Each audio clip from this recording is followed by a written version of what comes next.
எனவே மூசா காப்பாற்றப்பட்டதும், இப்ராஹிம் நெருப்பில் காப்பாற்றப்பட்டதும், நூஹ் அலைஹிஸ்ஸலாம் வெள்ளத்தில் காப்பாற்றப்பட்டதும், யூனுஸ் அலைஹிஸ்ஸலாம் மீன் வயிற்றில் காக்கப்பட்டதும் எல்லாம் மகிழ்ச்சிக்குரிய நாளாய் ஆஷூராவை சொல்லுகிறது.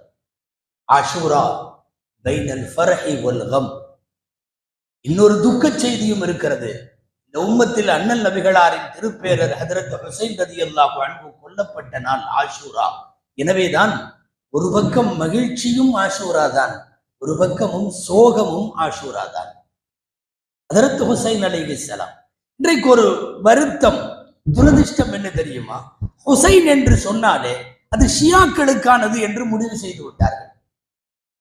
ஹுசைன் என்றாலே ஷியாக்களுக்கு சொந்தம், ஹுசைன் என்றாலே அதை தூக்கி பிடிப்பவர்கள் ஷியாக்கள் என்று ஒரு தப்பான அபிப்பிராயம், ஒரு கற்பிதம் இந்த மண்ணிலே ஏற்பட்டிருக்கிறது. ஹுசைன்